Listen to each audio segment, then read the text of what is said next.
Hello दोस्तों, नमस्कार। मैं आप लोगों को एक ऐसी रियल घटना सुनाने जा रहा हूं जो कोलकाता के आरजी के मेडिकल कॉलेज में हुआ है।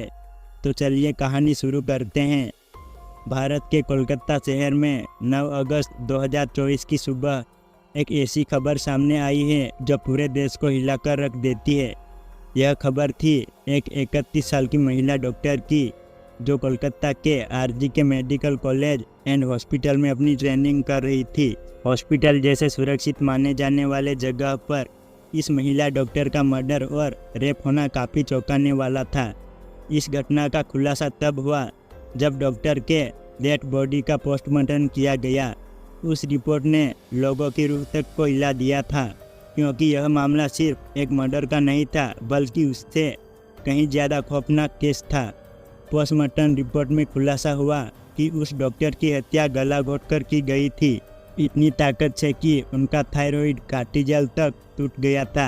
इस हत्या के पहले डॉक्टर ने अपनी जान बचाने के लिए कोशिश की थी। इसका सबूत उनके शरीर पर मिले कई निशानों से मिला। सबसे डरावना सच तब सामने आया जब उस लेडी डॉक्टर के प्राइवेट पार्ट पर घावों के निशान पाए गए। इससे साफ हुआ कि यह सिर्फ मर्डर का मामला नहीं था, बल्कि यह रेप के बाद किया गया एक खौफनाक हत्याकांड था। हॉस्पिटल के परिसर में इतनी बड़ी घटना हो जाती है और किसी को कानो कान खबर तक नहीं होती। क्या उस रात को कुछ ऐसा हुआ था जिसे जानकर आप गुस्से से बौखला जाओगे?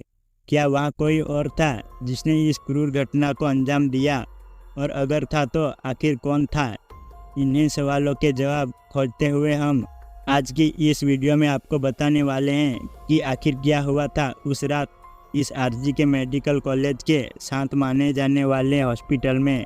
जब आपको सच का सामना होगा तो यकीन मानिए आपके भी रोंगटे खड़े हो जाएंगे। तो चलिए शुरू करते हैं। वो लेडी डॉक्टर एक जूनियर डॉक्टर जो कि कोलकाता के आरजी के मेडिकल कॉलेज एंड हॉस्पिटल में अपनी डॉक्टर की ट्रेनिंग ले रही थी 8 अगस्त 2024 को। और दिन की तरह वो लेडी डॉक्टर अपनी नाइट शिफ्ट पर होती थी और वह अपनी ड्यूटी कर रही होती है। तभी रात के 11 बजे उन्हें अपनी माँ का फ़ोन आता है, जैसे कि हर दिन आता था, क्योंकि मम्मी पापा को तो अपने बच्चों की चिंता हमेशा होती है।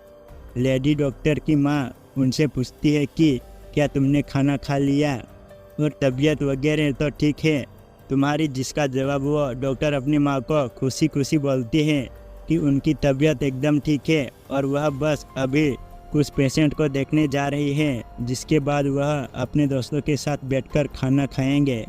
अपनी माँ से बात करने के बाद लेडी डॉक्टर पेशेंट को देखने के राउंड पर निकल जाती है। सारे पेशेंट्स को देखने में और अपना काम ख़त्म करने में उस लेडी डॉक्टर को रात के 2 बज जाते हैं, जिसके बाद वह अपने दोस्तों के साथ जाकर हॉस्पिटल कैंटीन में बैठ जाती है, जहां मिलकर यह लोग अपना खाना भी खाते हैं और साथ साथ थोड़ी बातें भी करते हैं।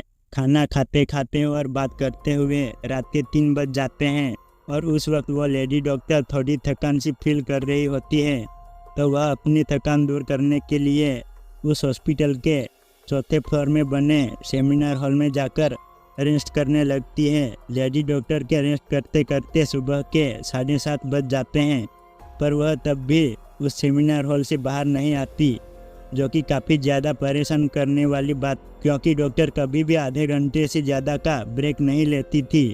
हॉस्पिटल का एक वर्कर जो कि सुबह की शिफ्ट स्टार्ट होने से पहले हॉस्पिटल के सारे रूम्स को चेक कर रहा होता है, और वह ऐसे ही सारे रूम्स चेक करते हुए उस सेमिनार हॉल की तरफ जाता है। जैसे ही वह सेमिनार हॉल के बाहर आकर उसका गेट खोलता है, उसकी आंखों के सामने होता है एक भयानक नज़ारा, जिसे देखकर उसके पैरों तले ज़मीन खिसक जाती है। वह बहुत ज़ोर से चीख पड़ता है। उस वर्कर की चीख सुनकर आसपास के लोग वहां इकट्ठा होने लगते हैं और उसे देखते हैं कि सेमिनार हॉल के अंदर उस लेडी डॉक्टर की बॉडी बिना कपड़ों की पड़ी हुई है और उसकी बॉडी पर कुछ ब्लड के निशान भी हैं। वहाँ खड़े सब लोगों के लिए यह एक सपना से कम नहीं था, स्पेशली दूसरी फैमिली डॉक्टर्स और वर्कर्स के लिए, क्योंकि उन्होंने अपनी आंखों के सामने ऐसा नज़ारा पहली बार देखा था। वह भी हॉस्पिटल के अंदर उस लेडी डॉक्टर की बॉडी को देखकर आसपास खड़े सारे लोग उसे एक स्ट्रेचर पर लेटाते हैं और इमरजेंसी रूम में लेकर जाते हैं ताकि डॉक्टर्स उसकी इलाज कर सके। काफ़ी देर तक डॉक्टर्स के इलाज करने के बाद भी लेडी डॉक्टर कुछ घंटे के बाद अपना दम तोड़ देती है। हॉस्पिटल में कुछ लोग थे जो कि इस मर्डर और रेप केस के नॉर्मल केस जैसा दिखाने की कोशिश कर रहे थे कि वो इस हॉस्पिटल का नाम बचा सके, पर जब पोस्टमार्टम रिपोर्ट आती है तो सब खुलासा हो जाता है। उन रिपोर्ट से साफ साफ पता चल जाता है कि उस लेडी डॉक्टर के साथ किसी ने ज़बरदस्ती गलत हरकत करने की कोशिश करी और जब वह उस इंसान से अपने आप को बचाने लगी तो उसने उसका गला घोंट दिया और उसे बहुत बुरी तरीके से मारा भी और फिर उसका रेप भी किया। यह सारे प्रूफ मिलने के बाद यह केस पुलिस को हैंड ओवर कर दिया जाता है और पुलिस वाले इस क्रिमिनल को पकड़ने के लिए लग जाते हैं।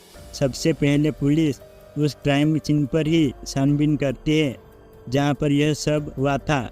किस्मत ने पुलिस वालों को वहां पर उस लेडी डॉक्टर के कुछ नेल्स और ब्लड सैंपल मिलते हैं और साथ ही एक ब्लूटूथ कनेक्ट भी मिलता है।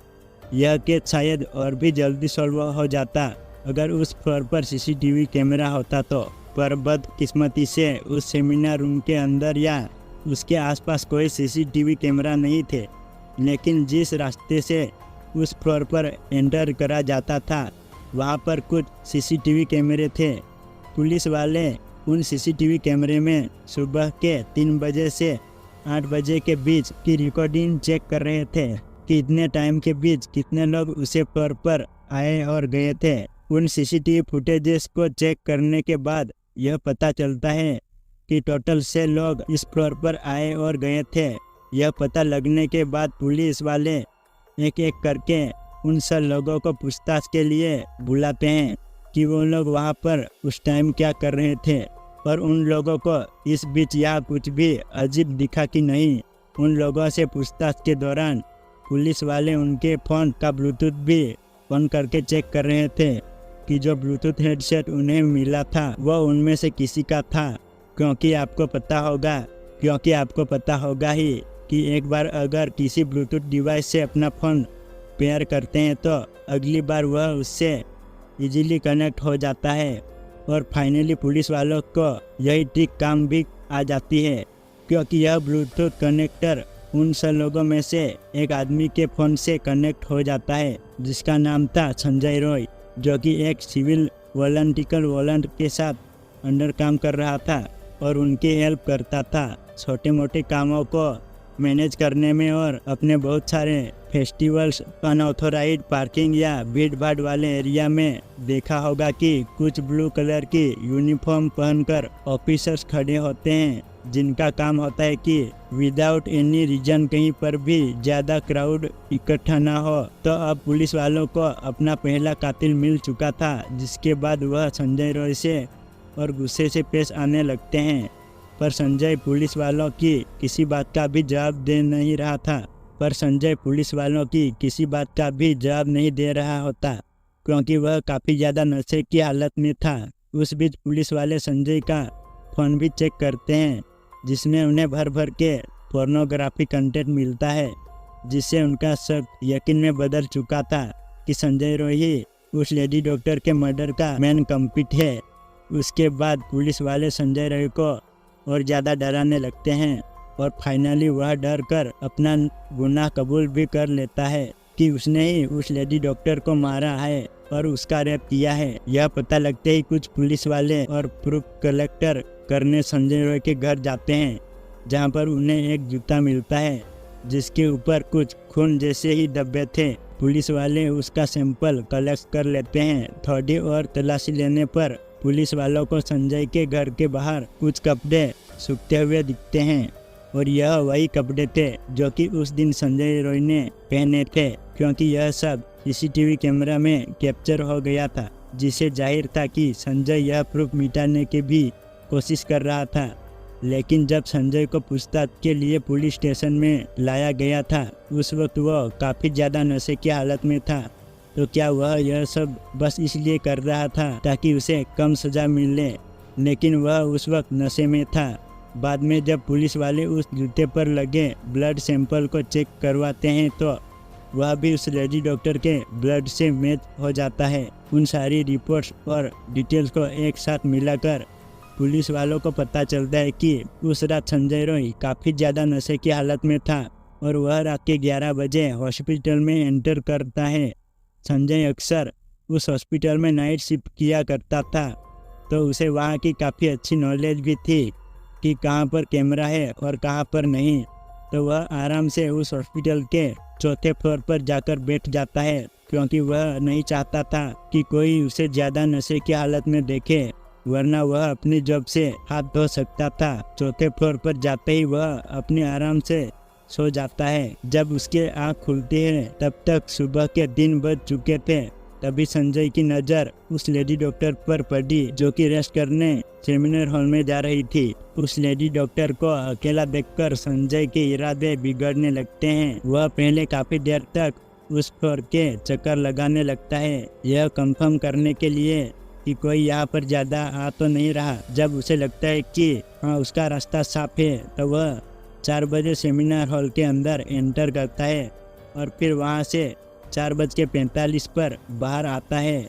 इन 45 मिनट तक उस लेडी डॉक्टर के साथ उस आदमी ने क्या क्या किया होगा और वह कितने पेन से गुजरी होगी, यह सोचकर ही किसी के भी पैरों के नीचे से ज़मीन खिसक जाएगी। स्पेशली उस लेडी डॉक्टर के मम्मी पापा, जिन्होंने इतनी उम्मीद से अपनी बच्ची को डॉक्टर बनने भेजा था, और वो लेडी डॉक्टर अपने मम्मी पापा की अकेली बेटी थी, तो उनके लिए तो यह किसी सदमे से कम नहीं होगा। लोग बोलते हैं कि लड़कियां छोटे कपड़े पहनती हैं, इसलिए उनके साथ रेप होता है, लेकिन उस लेडी डॉक्टर के साथ जो हादसा हुआ था वह क्या था? वह तो अपनी ऑन ड्यूटी में थी और अपने यूनिफॉर्म में थी। उसके साथ ये कैसा हो गया, क्यों हुआ? हम डॉक्टर्स को भगवान का दर्जा देते हैं, जब वही सेफ नहीं है तो हम कहाँ रहेंगे? उस संजय जैसे दरिंदे इंसान को फांसी जैसी सजा मिल जाए तो वह तो बहुत कम होगी। मैं राय दूँ तो दोस्तों, उस इंसान को क्या सज़ा मिलनी चाहिए? आप लोग कमेंट करके ज़रूर बताना, ताकि उस दरिंदे को फांसी की सज़ा से भी बदतर सज़ा मिले। तब उस दरिंदे को एहसास होगा कि दर्द क्या होता है। दोस्तों, उस दरिंदे को ऐसी सज़ा मिलनी चाहिए जो ऐसे गंदा काम करने वाले की रूह तक कांप जाए, ताकि डॉक्टर्स को इंसाफ मिल सके और उनके माँ बाप को भी, जिन्होंने अपनी बेटी को डॉक्टर बनाने के लिए इतने संघर्ष किए होंगे। दोस्तों, यह केस अभी भी क्लोज नहीं हुआ है और 23 अगस्त तक संजय रॉय को कस्टडी में रखा जाएगा।